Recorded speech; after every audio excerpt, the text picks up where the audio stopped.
ये काफ़ी दिनों से मैं जितने भी इतने बैठे मैं सारे बेनती करना भी कोई भी गल्ला ना करे, कुर्सी ना हिलाए, आवाज़ नहीं आनी चाहिए।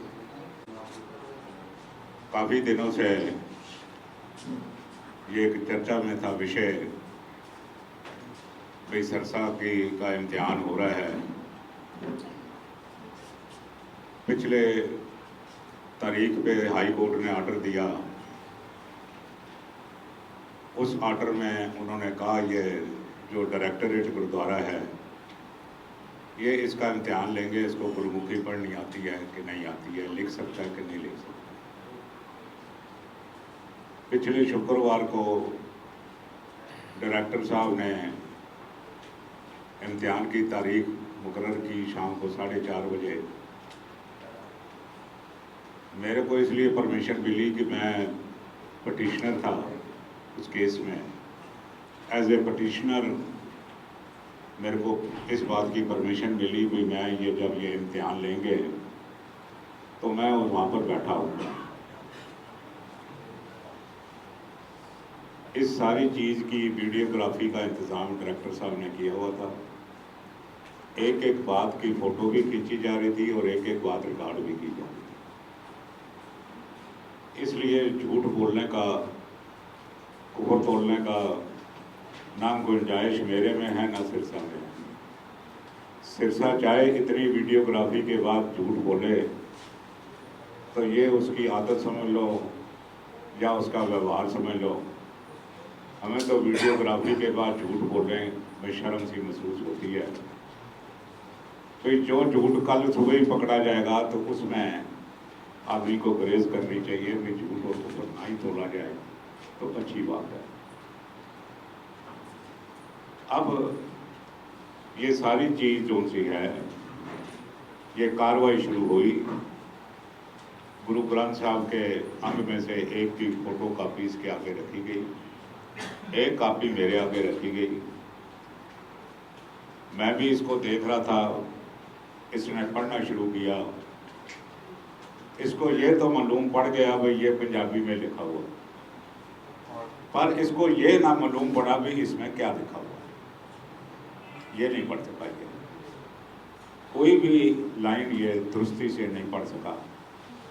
He was a total failure. और मैं समझता हूँ कोई बहुत प्राक दिल होगा चेकिंग करने वाला, वो इसको 3 नंबर दे देगा, अदरवाइज ये 0 के काबिल हो। 3 नंबर करें जो 100 में से। दूसरी बात, डायरेक्टर साहब ने इसको जब दोबारा दिया लिखने के लिए तो इसने साफ इनकार कर दिया, मैं नहीं लिख सकता, लिखने से इनकार कर दिया। कहता है जी ये तो बेदबी हो जाएगी। उन्होंने कहा पढ़ने में बेदबी नहीं होगी तो लिखने में बेदबी हो जाएगी। अलबत्ता उन्होंने ये कहा जी आपने जो कहना है वो लिख के कह दीजिए। मैं बिल्कुल, मेरी कुर्सी ऐसे ही थी जैसे जथेदार साहब के साथ मैं बैठा हूँ। मैं वॉच कर रहा था, ये जो पंजाबी में लिख रहा है, ये जो पंजाबी में कहते हैं ना घड़ी से मार रहा है, ये घड़ी से मार रहा था। इसको पंजाबी लिखनी भी नहीं आ रही थी। एक लफ्ज़ लिखता था, दूसरा काट देता था, तीसरा लिखता था, चौथा काट देता था। इतनी दूर तक मेरी नज़र नहीं गई भी इसकी खिचड़ी बिचड़ी मैं पढ़ सकूं, मगर 2 लाइनें जो उसने पढ़ी हैं, लिखी हैं, वो भी गलत। अब इसका ये कहना, ये सुबह सुबह हमें मालूम पड़ा है ये सारे विद्यक अदारों में घुमा है, मेरे को सर्टिफिकेट दे दो जी, मेरे को सर्टिफिकेट दे दो, पर किसी ने सर्टिफिकेट इसको दिया नहीं। अब ये जो कह रहा है भी मैं ऑनर्स का स्टूडेंट हूँ, उसकी असलियत मैं आपको बता दूँ भाई आज से 20-25-30 साल पहले जिसको पंजाबी लिखनी नहीं आती थी, पढ़नी नहीं आती थी, उसको जब उसने कोई ग्रेजुएशन करनी होती थी तो उसको पंजाबी का ऑनर्स का सब्जेक्ट दे दिया जाता था भाई चलो इसी तरीके से पंजाबी पढ़ लेगा। मगर ये जो बात है हमें मालूम पड़ी है, उसकी कंफर्मेशन नहीं हुई है कि किसी क्राइम में ये इन्वॉल्व था। ये कोई गाड़ी के चोरी चकारी के मामले में ऐसा सुना है हमने। तो ये ड्रॉप आउट होगा कॉलेज में से। हायर सेकेंडरी में पढ़ी नहीं, he was not a student of सुखो खालसा स्कूल। खालसा कॉलेज में पढ़ी नहीं क्योंकि ये पहले साल में ड्रॉप आउट हो गया। मगर फिर भी ये बेशर्मी की अंतहा है, फिर भी ये जोर दे के कह रहा है भाई मैं तो ऑनर्स का स्टूडेंट हूँ। भाई तो स्टूडेंट कोई कहे जी मैं हायर सेकेंडरी में मेरा साइंस सब्जेक्ट था तो मैं गप्पे हाँकने शुरू कर दूँ, मैं तो इसरो में जाना चाहता हूँ, मैं तो साइंटिस्ट हूँ। इसका क्या जवाब देगा कोई आदमी? ये मेरी मूर्खता की अंतहा होगी। भाई एक फिजिक्स केमिस्ट्री पढ़ा हुआ कहो जी मैं साइंटिस्ट हूँ। अरे भैया तुमने सब्जेक्ट लिया है, पढ़ा कहाँ है? फिर डायरेक्टर साहब ने ये कहा है इसको, अगर तुम ये अंग नहीं पढ़ सकते हो, जो पढ़ सकते हो वो बता दो, जो लिखना चाहते हो वो बता दो, द चॉइस इज योर्स। मगर इसने स्पष्ट तौर पे इनकार कर दिया। मैं ये समझता हूं ये बादल दल की सबसे जिंदगी में शर्मनाक करतूत है। एक जाहिल और अनपढ़ आदमी को जो गुरबक्की का एक कूड़ा एड़ा नहीं जानता, उसको दिल्ली गुरुद्वारा प्रबंध के ऊपर, दिल्ली की संगतों के ऊपर थोप दिया और पिछले 9 साल से ये ठगी बच्ची करके ये दिल्ली गुरुद्वारा के प्रबंध के लूट पाट में लगा हुआ है। इसका प्रबंध से कोई लेना देना नहीं, इतिहास इसको पता नहीं, गुरबाणी का इसको पता नहीं। ये हालात, अब मैं आपसे एक चीज और डिस्कस करूंगा, ये हालात बने क्यों, इसकी वजह क्या है?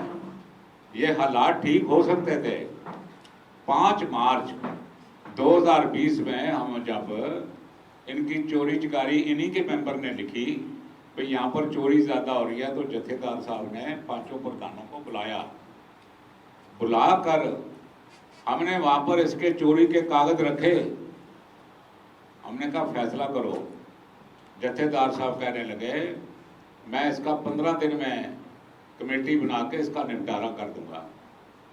मगर बादलों के हुक्म के तहत ना कमेटी बनी ना निपटारा हुआ। और नतीजा क्या निकला? जब हमने कोर्ट मूव की तो कोर्ट ने संज्ञान लेते हुए इसकी चोरी का इसके खिलाफ लुकआउट नोटिस जारी कर दिया, जो आज तक वो जारी है। मैं दूसरी बात जो सी है, मैं ये कहना चाहता हूं आपसे, मैंने वहां पर जत्थेदार साहब को ये बात भी कही भाई इससे गुरु ग्रंथ साहब पढ़ा के तो देखो ये पढ़ सकता है कि नहीं पढ़ सकता, ऐसा आदमी तुमने प्रधान बनाया हुआ है। मेरी इस बात का भी उन्होंने संज्ञान नहीं लिया। ना ही ऐसे बेशर्म आदमी ने ये कहा जी मैं तैयार हूं पढ़ने को, मेरे को अभी लेके जाओ, मेरे को अभी लेके जाओ। ना इसने कहा ना उन्होंने पढ़वाया। अगर उन्होंने पढ़वाया होता तो ये बात कमरे में खत्म हो जाती, इसकी बेशर्मी की बात वहीं जत्थेदार साहब के कमरे में खत्म हो जाती। आज इसकी बेशर्मी की बात सारी दुनिया के सिखों में चर्चा का विषय बन गया है। भाई दिल्ली सिख गुरुद्वारा प्रबंधक कमेटी जो दुनिया में दूसरे नंबर की सबसे बड़ी सिखों की धार्मिक संस्था है, उसके प्रधान को कुछ भी नहीं आता। ये कोरा है, खाली खातों को लूटना जानता है, गुरु की गोलों को लूटना जानता है और इसके पल्ले कुछ नहीं। तू जितनी मर्जी कचहरी चला जा, मैं एक बात तेरे को कहना चाहता हूँ, अब तेरा काम खत्म हो गया है, क्योंकि ये निपटारे अब गुरु खुद कर रहा है। ये जितनी बातें सामने आ रही हैं, मैं तो गुरु का थापा हुआ एक तुच्छ इंसान हूं, ये करवा दो गुरु रहा है।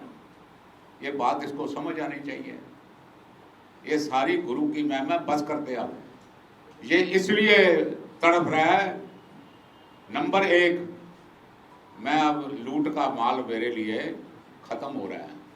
नंबर दो, जो बड़ी गंभीर बात है, इसको इस बात का भी ज्ञान है, ये एक क्रिमिनल आदमी है भाई, अगर कोई और दूसरा दिल्ली गुरुद्वारा कमेटी के प्रबंध में परमजीत सिंह सरना जैसा आदमी आ गया तो शायद मैं सारी उम्र जेल से बाहर कभी ना आ सकूं। इनके ऊपर इतने पाप इन्होंने कमाए हैं, इतने कुकर्म इन्होंने किए हैं,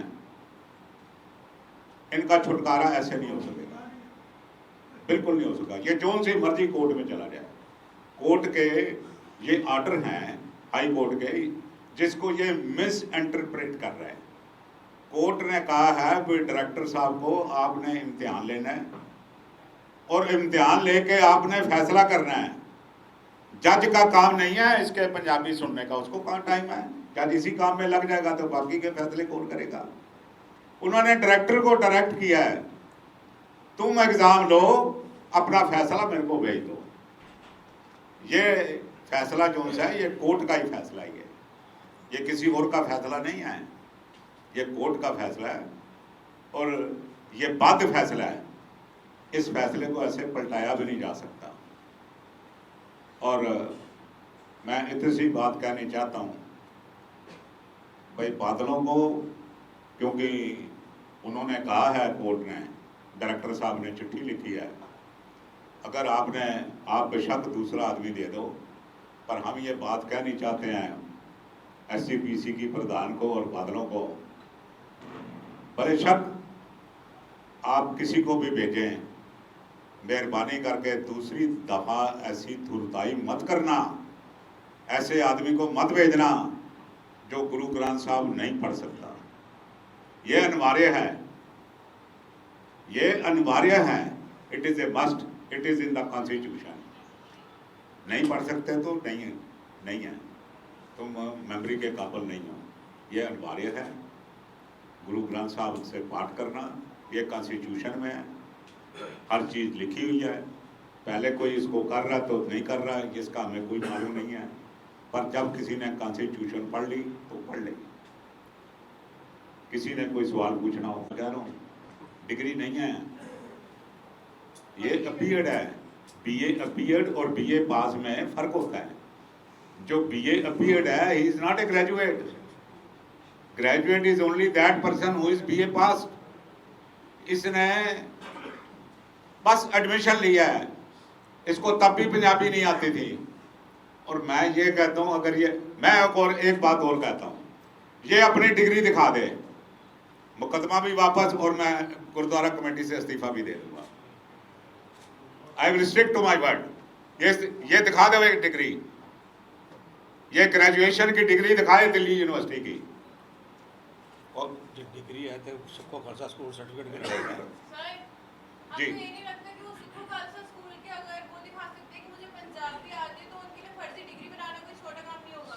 देखो जी, मेरा एक स्कूल चल रहा है, कॉलेज चल रहा है लुधियाना में, जिसकी एडमिनिस्ट्रेशन हमारे हाथ में है। वहाँ से को मैं PhD की डिग्री लिया था, वहाँ से मैं PhD की डिग्री लिया था, उसका कोई मायने होगा? यहाँ पर है ना, डिग्रियाँ बिकती हैं डॉक्टरेट की, कई हैं जो नहीं पढ़े हुए वो PhD लिख देते अपने आके।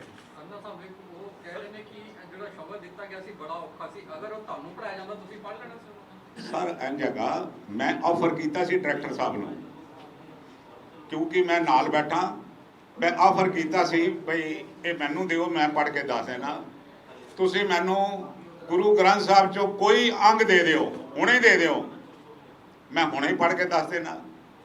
पर एक गल मैं दस दियां, है तो गुरमुखी च लिखा होया सी ना जी, उर्दू भी तो नहीं सी ना लिखा होया, गुरमुखी च लिखा होया सी ना जी, आस्ता पढ़ लवे। वो लहजा दिता सी, वो देख के लिखना सी, वो भी नहीं लिखना, देख के भी नहीं लिख सकिया। इन्होंने वो नहीं सी कहा भी तू याद करके लिख, इन्हें कहा जी पढ़िया इसकी नकल कर दे, कहता जी मैं नहीं लिख सकता। उन्हें यह भी कहा तेन होर कोई अंग देना तू वो दे दे, असी उस पढ़ा के दस दे, लिख के दस दे, दिस इज योर चॉइस। ये सारी चीज़ों की वीडियोग्राफी हुई है, मैं कल ही कह देता है कोई गुंजाइश नहीं है कि गप और झूठ मारन दी। ਸ਼੍ਰੋਮਣੀ ਕਮੇਟੀ ਦੁਆਰਾ ਕਿਸੇ ਨਵੇਂ ਨਾਲ ਨਾ ਭੇਜੇਗੀ ਦੁਬਾਰਾ ਸਿੱਧਾ ਨਾਲ ਨਾ ਭੇਜ ਸਕਦੀ ਹੈ। नहीं ना वो जो मर्जी करी जान, मैं किसी की मूर्खताई उपर होने तो तंज क्यों कसा, मैनू नहीं पता भी इतने मूर्ख होने वो जिसनों मर्जी भेजन, किसी को दोबारा भेज देन, मेरी सिर ते की असर पैंदा है। ਸਰਦਾਰ ਸਾਹਿਬ ਤੁਸੀਂ ਉਸ ਵੇਲੇ ਜਿਸਲੇ ਸਾਰਾ ਟੈਸਟ ਚੱਲ ਰਿਹਾ ਸੀ ਤੁਸੀਂ ਉੱਥੇ ਖੁਦ ਮੌਜੂਦ ਹੋ, ਜਿਵੇਂ ਤੁਸੀਂ ਦੱਸਿਆ ਉਹਨਾਂ ਨੇ ਸੋਸ਼ਲ ਮੀਡੀਆ ਤੇ ਲਾਈਵ ਹੋ ਕੇ ਕਿਹਾ ਕਿ ਤੁਸੀਂ ਉੱਥੇ ਰਿਕੁਐਸਟ ਕੀਤੀ ਕਿ ਇਹਨਾਂ ਦੇ ਕੱਪੜੇ ਉਤਰਵਾ ਕੇ ਚੈੱਕ ਕੀਤਾ ਜਾਏ। ਇਸ ਵਿਵਾਦ ਨੂੰ ਤੁਸੀਂ ਕੀ ਕਹੋਗੇ? देखो ਕਿਉਂਕਿ ਉਹਨਾਂ ਨੇ मैं- ਹੁਣ ਤੱਕ ਤੁਹਾਡਾ ਨਾਮ नहीं, लैंड लवे ना जी, मेरे को हाले भी खबर है कि भाई ये लोगों की बेदबी करता रहे, ये मेरा राइट है। तो मैं ये थोड़ी क्या कोई मैं झातियां मारनियां, ਨਹੀਂ, ਉਹ मैं ਤਾਂ कहा यू प्लीज डिप्यूट समबडी। ਉਹਨਾਂ ਨੇ ਤਾਂ ਖੁਦ ਕਿਹਾ ਜੀ ਮੈਂ ਤੇ ਡਾਇਰੈਕਟਰ ਨੂੰ ਕਿਹਾ ਮੇਰੀ ਵੀਡੀਓ ਵੀ ਬਣਾ ਲਓ ਮੇਰਾ ਤਾਂ। मैं कह रहा जी जितनी दृढ़ता नाल कह रहा सी 100% चोर है, क्योंकि अपराधी दूना निमे, अपराधी जेड़ा दूना निमदा है। मेरे को दसम पाशा के बाणी पढ़ाई पढ़ती यह चीज़ इसने एक सवाल होर किया सी, तुसी बाणी क्यों पढ़ा रहे हो। मैं कहा जी 7-8 दिहाड़े पहले सरदार परमजीत सिंह जब कोऑप्शन का नॉमिनेशन भरन गया सी तो उसने दसम पातशाह की बाणी पढ़वाई गई थी, लिखाई गई थी, उन्होंने कोई इनकार नहीं किया, उन्हें पढ़ भी दी, लिख भी दी। It is on the record, ये तो है नहीं भी मैं ऑफ द रिकॉर्ड गल कर रहा, सब चीज़ का रिकॉर्ड है। ਸੁਣਨ ਨਹੀਂ ਜਾ ਰਿਹਾ ਅਵਤਾਰ ਸਿੰਘ ਹਿੱਤ ਦਾ ਨਾਮ ਚਰਚਾ ਚੱਲ ਰਿਹਾ ਹੈ ਕਿ ਸ਼੍ਰੋਮਣੀ ਬਾਦਲ ਗਰੁੱਪ ਹੈ ਜਿਹੜਾ ਉਹ ਹੁਣ ਮਨਜਿੰਦਰ ਸਿੰਘ ਸਿਰਸਾ ਦੀ ਬਜਾਏ ਅਵਤਾਰ ਸਿੰਘ ਹਿੱਤ ਨੂੰ ਲਿਆ ਸਕਦਾ ਹੈ ਫਰੰਟ ਉੱਤੇ। ਤੁਹਾਨੂੰ ਲੱਗਦਾ ਹੈ ਮਨਜਿੰਦਰ ਸਿੰਘ ਸਿਰਸਾ ਦਾ ਪੋਲੀਟੀਕਲ ਕੈਰੀਅਰ ਘੱਟ ਵੱਧ ਦਿੱਲੀ ਖਤਮ ਹੋ ਗਿਆ? देखो मैं तो अगे भी कैरियर नहीं सी समझा, मैं तो बिना कैरियर के साइकिल समझी हुई सी है, क्योंकि जी रेत की दीवार जी है ये कितनी देर खड़ी रहती है, इतने ढहती ढहती है, मसनूई गल्लां करके झूठ और फरेब दियां गल्लां करके बिना बेस के दीवार नहीं खड़ी हो सकती। बेस तो है ही नहीं है, बेस तो क्रिमिनल बेस हैगा। सुखबीर सिंह बादल को पैसे चाहिए सन, पैसे देंदा सी, उन्हें कहा इस तो वधिया लीडर कोई नहीं। क्राइटेरिया तो अज बादल दल का खत्म हो चुका है। पहले होते सन सुना बई 5 बाणियां का पाठ सुना, अमृतधारी आए, हूँ तो कहानी खत्म हो चुकी है, भोग पै गया। इस करके किसी बेस के उपर पार्टी तो नहीं आया, जेड़े अपनी माड़ी कमाई की हुई सी वो बादलों के अंदर वाड़ के उत्थे इन्होंने निबेड़ा कर दिया। केस पाया ਤੁਹਾਨੂੰ ਇਹ ਕਿੱਦਾਂ ਕਨਫਰਮ ਹੋ ਗਿਆ ਕਿ ਨਹੀਂ ਪੜ ਸਕੇਗਾ? ਮੈਨੂੰ ਥੋੜੀ ਕਨਫਰਮ ਹੋਇਆ ਸੀ, ਨਹੀਂ ਤੁਹਾਨੂੰ ਕਨਫਰਮ ਨਹੀਂ, ਤੁਸੀਂ ਜਦੋਂ ਪਾਇਆ ਕਿ ਨਹੀਂ ਪੜ ਪਾਏਗਾ, ਪੰਜਾਬੀ ਨਹੀਂ ਪੜ ਪਾਏਗਾ, ਮੈਨੂੰ ਪਤਾ ਸੀ। जत्थेदार तो थे क्या जी ਇਹ ਜਦ ਜਥੇਦਾਰ ਦੇ ਉੱਪਰ ਇਸਨੇ ਇਨਕਾਰ ਕਰ ਦਿੱਤਾ, ਬੜੀ ਭਾਰੀ ਬੇਇੱਜ਼ਤੀ ਦੀ ਗੱਲ ਹੈ ਜੀ। ਤੁਸੀਂ ਗੱਲ ਨੂੰ ਸਮਝੋ, 3 ਪ੍ਰਧਾਨ ਪਹਿਲੇ ਬੈਠੇ ਹੋਏ, 4 ਇਹ ਵੀ ਪ੍ਰਧਾਨ ਹੈ, ਅਕਾਲ ਤਖਤ ਦਾ ਜਥੇਦਾਰ ਸਾਹਮਣੇ ਬੈਠਾ ਹੈ। ਮੈਂ ਕਿਹਾ ਜੀ ਇਸ ਕੋਲ ਬਾਣੀ ਪੜਾਓ, ਆਤੋ ਆਓ ਤੇ ਗੁਰੂ ਗ੍ਰੰਥ ਸਾਹਿਬ ਤੋਂ 3 ਅੰਗ ਪੜਵਾ ਦਿਓ ਤੇ ਮੈਂ ਬਾਹਰ ਜਾ ਕੇ ਕਹਿ ਦਿਆਂਗਾ ਬਸ ਸਾਨੂੰ ਲੀਡਰ ਨਵਾਂ ਮਿਲ ਗਿਆ। ਮੈਂ ਇਹ ਵੀ ਕਿਹਾ, ਮੈਂ ਕਿਹਾ ਜੇ ਅੰਗ ਪੜ ਦੇਗਾ मैं किसी चीज़ का कोई दावेदार नहीं, मैं बाहर जाके कह देंगा जी मैं सन लीडर लभ्या एक और सिख आदमी है, मैं भी कह देंगा। जब इसने इनकार किया तो मेरा जोड़ा विश्वास बैठ गया, ये तो गुरु ग्रंथ साहब पढ़ ही नहीं सकता। बड़िया कोशिशें की पर 2 दिन गुरु ग्रंथ साहब थोड़ी पढ़न होता है। नाल गुरु ग्रंथ साहब एक होर गल सुन लो जगतार जी, मैं तुहानूं दसां किसी भी ऐसे स्थान पर जाना होए जिहड़ी रब की दरगाह जिसनूं कहंदे ने, वो आदमी तां ही जाता है, तां ही पहुँचता है जब उसको उस दरगाह का बुलावा आए। गुरु ग्रंथ साहब का पाठ कोई कर सकता है जिन्हों गुरु के जिसके उपर बख्शिश हो गए, जिसके उपर गुरु की बख्शिश नहीं, रहमत नहीं, वो नहीं पाठ कर सकता, वो नहीं चरने लग सकता, कि जो मर्जी कर लवे। सर ਇਹਦੇ ਉੱਤੇ ਉਹ ਆਪਣੀ ਐਸਐਫਆਈ ਦਿੰਦੇ ਨੇ ਕਿ ਮੈਨੂੰ ਫੋਟੋਕਾਪੀ ਕਰਕੇ ਦੇ ਦਿੱਤੀ ਜਿਹਦੇ ਉੱਤੇ ਗੁਰੂ ਗ੍ਰੰਥ ਸਾਹਿਬ ਦੀ ਬਾਣੀ ਲਿਖੀ ਹੋਈ ਸੀ ਤੇ ਮੈਂ ਪੜਦਾ ਤੇ ਬੇਅਦਬੀ ਹੁੰਦੀ ਤਾਂ ਕਰਕੇ ਨਹੀਂ ਪੜੀ, ਚਲੋ। ਮੈਂ ਤਾਂ ਬੇਅਦਬੀ ਕਰਵਾ ਲਈ। चलो लो कर लो बात, हद हो गई। ऐसे की कहोगे सर आप? Gurdwara I will give you only a smile. Yes. Sirsa ਵਾਲਿਆਂ ਨੇ ਪਿਛਲੀ 2 ਚੋਣਾਂ ਲੜੀਆਂ ਨੇ 2013 ਤੇ 17 ਦੀਆਂ, ਉਹਨਾਂ 'ਚ ਐਫੀਡੇਵਿਟ ਫਾਈਲ ਕੀਤਾ ਸੀ ਕਿ ਗੁਰਮੁਖੀ ਪੜ੍ਹ ਤੇ ਲਿਖ ਸਕਦੇ ਨੇ, ਤੇ ਕੀ ਉਹ ਵੀ ਕੋਰਟ ਹੀ ਮਾਮਲਾ ਜਾਏਗਾ? ਅਸੀਂ ਸੋਚ ਰਹੇ ਹਾਂ ਵੀ ਇਸ ਤੇ ਪਰਜਰੀ ਦਾ ਮੁਕੱਦਮਾ ਦਾਇਰ ਕੀਤਾ ਜਾਏ। ਇਹ ਵੀ ਪਰਜਰੀ ਹੈਗੀ, ਝੂਠ ਬੋਲ ਕੇ ਗੁਰਦੁਆਰਾ ਕਮੇਟੀ ਲੁੱਟਣੀ ਇਹ ਪਰਜਰੀ ਹੈ। ਹੋਰ ਕਿਸੇ ਨੇ ਕੋਈ ਸਵਾਲ ਨਹੀਂ? ਹਾਂਜੀ, ਟਰਮ ਤਾਂ ਖਤਮ ਹੋ ਚੁੱਕਾ ਹੈ, ਟਰਮ ਤਾਂ ਖਤਮ ਹੈਗਾ, ਜੋ ਨਵੀਂ ਚੋਣ ਆਏਗੀ ਤੇ ਖਤਮ, ਆਲਰੇਡੀ ਖਤਮ ਹੈਗਾ ਵਿੱਚ ਆ ਪਈ।